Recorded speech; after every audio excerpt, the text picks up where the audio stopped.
تو فتلقى آدم من ربه کلمات، آدم علیہ السلام نے اپنے رب سے چند کلمات لیے، حاصل کیے۔ یہ چند کلمات کیا ہیں؟ یہ کون سے الفاظ تھے جو آدم علیہ السلام نے اپنے رب سے حاصل کیے؟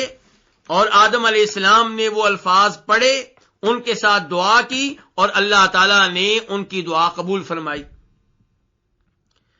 اس بارے میں دو قول ہیں۔ پہلا قول یہ ہے کہ ان کلمات سے مراد وہ کلمات ہیں جن کا تذکرہ اللہ رب العزت نے سورہ اعراف میں کیا ہے۔ اللہ تعالیٰ فرماتے ہیں سورہ اعراف میں، ربنا ظلمنا انفسنا وان لم تغفر لنا وترحمنا لنکونن من الخاسرین، کہ یہ وہ کلمات ہیں جو آدم علیہ السلام نے اور اماں حوا نے ادا کیے۔ ربنا، اے ہمارے رب، ظلمنا انفسنا، ہم نے اپنے اوپر ظلم کیا ہے، اور اگر تو نے ہماری مغفرت نہ کی، ہم پہ رحم نہ کیا، تو ہم نقصان اٹھانے والوں میں سے ہو جائیں گے۔ دوسرا قول یہ ہے کہ ان کلمات سے مراد یہ ہے کہ آدم علیہ السلام نے اللہ رب العزت کو نبی صلی اللہ علیہ وسلم، یعنی کہ ہمارے نبی جناب محمد کا واسطہ دیا، ان کے حق کا وسیلہ دیا، تب اللہ رب العزت نے ان کی توبہ قبول کی۔ پہلا قول، اس کی دلیل کیا ہے؟ قرآن، یعنی کہ قرآن کی اس آیت کی تفسیر وہ آیت کر رہی ہے جو سورہ اعراف میں آئی ہے۔ اور دوسرا قول، اس کی دلیل کیا ہے؟ اس کی دلیل وہ روایت ہے جس کو امام حاکم اپنی کتاب المستدرک میں لے کر آئے ہیں، اور امام حاکم اس روایت کو کس سے بیان کر رہے ہیں؟ عبد الرحمن بن زید بن اسلم سے۔ عبد الرحمن بن زید بن اسلم کس سے روایت کرتے ہیں؟ اپنے باپ زید بن اسلم سے۔ اور زید بن اسلم کس سے روایت کرتے ہیں؟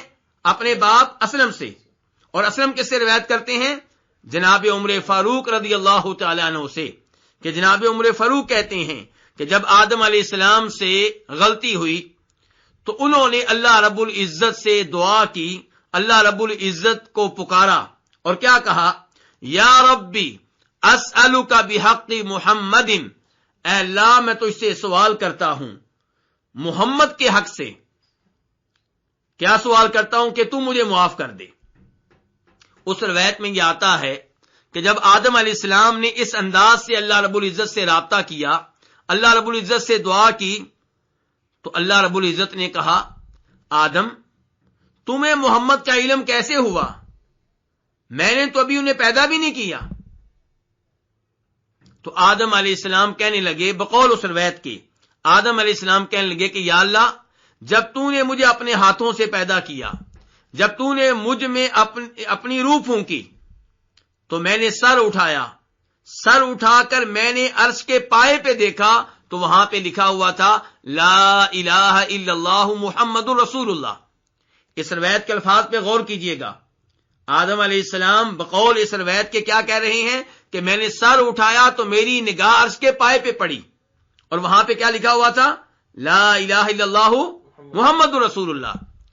اس روایت کے مطابق آدم علیہ السلام مزید کہتے ہیں کہ جب میں نے یہ الفاظ پڑھے تو میں نے جان لیا کہ جس شخصیت کا نام اے اللہ تو نے اپنے نام کے ساتھ ملا دیا ہے، یہ وہی شخصیت ہوگی جو تجھے مخلوق میں سب سے بڑھ کر محبوب ہوگی، اسی لیے میں نے ان کا واسطہ دیا۔ تو اللہ رب العزت نے اس کے جواب میں کہا کہ ہاں آدم تم ٹھیک کہہ رہے ہو، تم درست کہہ رہے ہو، اور جب بھی مجھ سے دعا کرنی ہو محمد کے حق سے کرنا صلی اللہ علیہ وسلم۔ میں نے تمہیں معاف کیا، اور اگر محمد نہ ہوتے تو میں تمہیں پیدا ہی نہ کرتا۔ اس روایت کو کون سے امام نے بیان کیا ہے جی؟ امام حاکم نے اپنی کون سی کتاب میں؟ المستدرک میں۔ اور امام حاکم اس روایت کو بیان کرنے کے بعد کہتے ہیں صحیح الاسناد، کہ اس کی سند بالکل ٹھیک ہے، درست ہے۔ امام ذہبی رحمہ اللہ کا نام آپ لوگوں نے سنا ہوگا، ایک بڑے امام ہیں، بڑے محدث ہیں۔ انہوں نے امام حاکم کی ان روایات کا جائزہ لیا ہے جن کو وہ اپنی کتاب المستدرک میں لے کر آئے ہیں۔ ان روایات کا جائزہ لیتے ہوئے جب اس روایت تک پہنچتے ہیں جس کا بھی میں نے تذکرہ کیا ہے، تو امام حاکم کہتے ہیں کہ صحیح الاسناد، کہ یہ روایت بالکل صحیح سند کے ساتھ ہے۔ امام ذہبی کہتے ہیں نہیں ایسی بات نہیں ہے، موضوع، یہ روایت وضع کردہ ہے، من گڑت ہے، خود ساختہ ہے۔ میرے بھائیو، سوال پیدا ہوتا ہے کہ امام ذہبی نے اس روایت کو جس کو امام حاکم صحیح کہہ رہے ہیں من گڑت کیسے قرار دے دیا، خود ساختہ کیسے قرار دے دیا؟ تو گزارش یہ ہے کہ میں نے بیان کیا تھا کہ اس روایت کے بیان کرنے والوں میں ایک راوی ہے جس کا نام ہے عبد الرحمن بن زید بن اسلم۔ یہ عبد الرحمن بن زید بن اسلم وہ راوی ہے جس کے بارے میں خود امام حاکم اپنی کتاب المدخل الی معرفت الصحیح من السقیم میں فرماتے ہیں کہ یہ عبد الرحمن بن زید بن اسلم وہ ہے کہ جو یروی عن ابیہ احادیث موضوعہ، یہ من گڑت روایتیں بیان کرتا ہے اور بیان کرتے ہوئے کہتا ہے کہ میں نے یہ روایتیں کس سے لی ہیں؟ اپنے والد سے لی ہیں۔ امام حاکم کہتے ہیں کہ وہ لوگ جو فن حدیث کے ماہر ہیں، اگر وہ ان روایات پہ غور و فکر کریں جن کو یہ اپنے باپ سے بیان کرتا ہے، تو آپ کو معلوم ہوگا کہ ان میں سے جو من گڑت روایات ہیں انہیں گڑنے کی ذمہ داری اسی پہ عائد ہوتی ہے، کسی اور پہ نہیں۔ یعنی کہ ان روایات کو گھڑنے والا، انہیں اپنے گھر میں بیٹھ کر ترتیب دینے والا اور پھر نبی علیہ الصلوۃ والسلام کی طرف منسوب کرنے والا کون ہے؟ عبد الرحمن بن زید بن اسلم ہے۔ یہ کون کہہ رہے ہیں؟ یہ خود امام حاکم کہہ رہے ہیں۔ تو خود امام حاکم کے ان الفاظ سے پتا چلا کہ عبد الرحمن بن زید بن اسلم اپنے باپ سے من گڑت روایتیں بیان کرتا ہے، اور یہ روایت جس میں آیا ہے کہ آدم علیہ السلام نے توبہ کرتے ہوئے اللہ تعالیٰ کو واسطہ دیا تھا ہمارے نبی جناب محمد صلی اللہ علیہ وسلم کے حق کا، اس کا راوی کون؟ عبد الرحمن بن زید بن اسلم، اور کس سے روایت کر رہا؟ اپنے باپ سے۔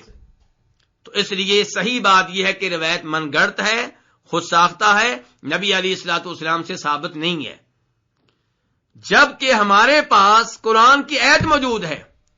قرآن پاک کی آیت سے بہتر تفسیر کیا ہوگی؟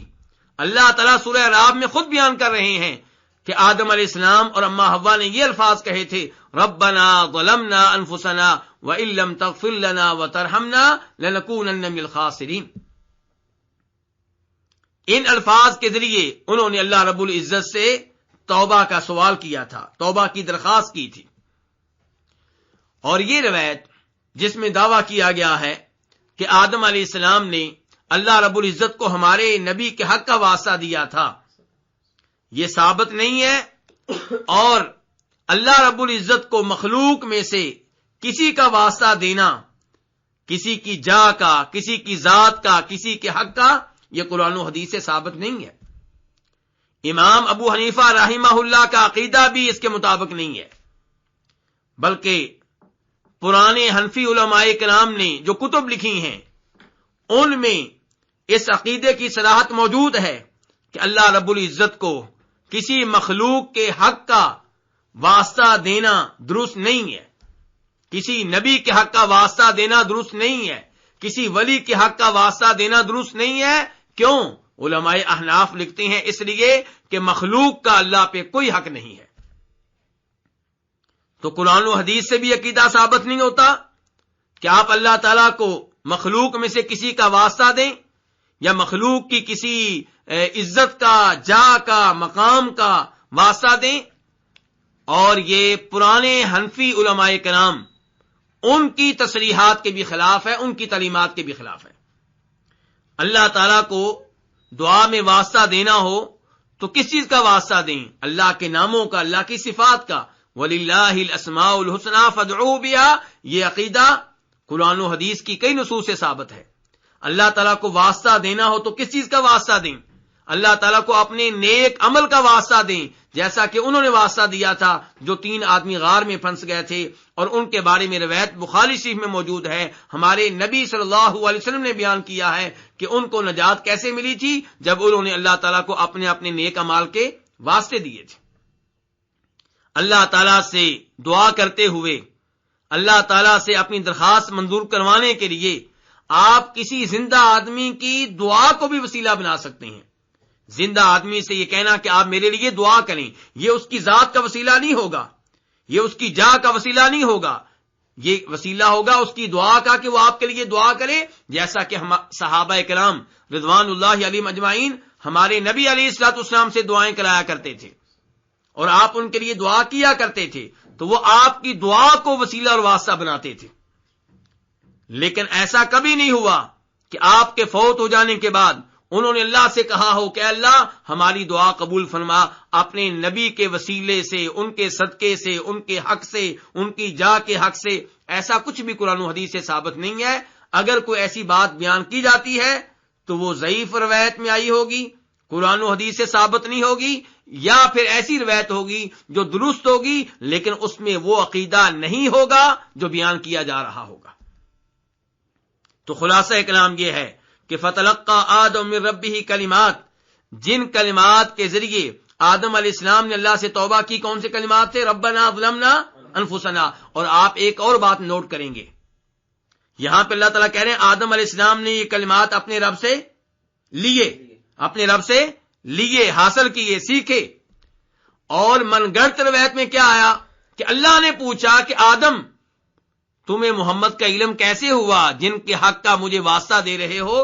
تو بقول اس من گڑت روایت کے آدم علیہ السلام نے کہا کہ یا اللہ جب تو نے مجھے پیدا کیا تھا میری نگاہ تیرے عرش کے پائے پہ پڑی تھی، وہاں پہ لکھا ہوا تھا لا الہ الا اللہ محمد رسول اللہ، تو میں نے جان لیا کہ جن کا نام تو نے اپنے نام کے ساتھ ملا دیا ہے یہ وہی ہے جو مخلوق میں تجھے سب سے زیادہ محبوب ہے، اس لیے میں نے ان کا واسطہ دیا ہے۔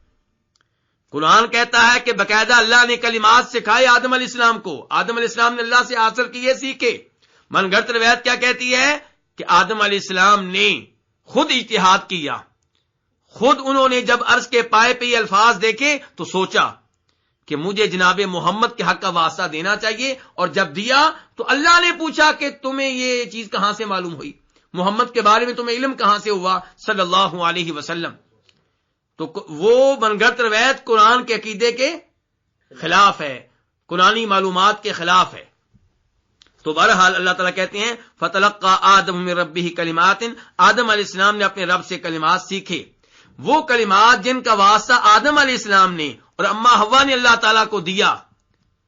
تو ان میں دیکھیں آدم علیہ السلام اللہ تعالیٰ کو پکارتے ہوئے، اللہ کو راضی کرتے ہوئے، اللہ سے توبہ کرتے ہوئے، اللہ سے دعا کرتے ہوئے کس چیز کو وسیلہ بنا رہے ہیں؟ نمبر ایک اللہ کی ربوبیت کو، ربنا اے ہمارے رب، یعنی کہ میری دعا، ہماری دعا اللہ اس لیے قبول فرما کہ تو ہمارا رب ہے، تو ہمارا خالق ہے، مالک ہے، رازق ہے، مدبر ہے۔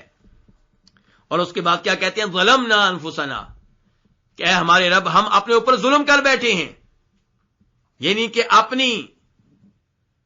اپنے گناہ کے اعتراف کو دعا میں وسیلہ بنا رہے ہیں کہ ہم مانتے ہیں یا اللہ ہم سے غلطی ہو گئی، یا اللہ ہم مانتے ہیں کہ ہم ظلم کر بیٹھے۔ اور پھر یہ کہا کہ اللہ اگر تو نے معاف نہ کیا، تو نے رحم نہ کیا تو ہم تو نقصان میں رہیں گے، خسارے میں رہیں گے، گھاٹے میں رہیں گے۔ اپنی بے بسی کو، اپنی کمزوری کو اللہ تعالیٰ کے ہاں وسیلہ بنایا جا رہا ہے، جیسے موسیٰ علیہ السلام نے کہا تھا ربی انی لما انزلت الی من خیر فقیر، یا اللہ میں محتاج ہوں، تیری خیر کا محتاج ہوں، تو میرے اوپر خیر نازل کرے، میں اس کا محتاج ہوں۔ تو اپنی کمزوری کو اللہ رب العزت کے ہاں وسیلہ بنایا جا رہا ہے۔ تو یہ انداز اختیار کیا ہے آدم علیہ السلام نے اور اما حوا نے، تو اللہ تعالیٰ سے ان الفاظ کے ذریعے انہوں نے توبہ کی ہے۔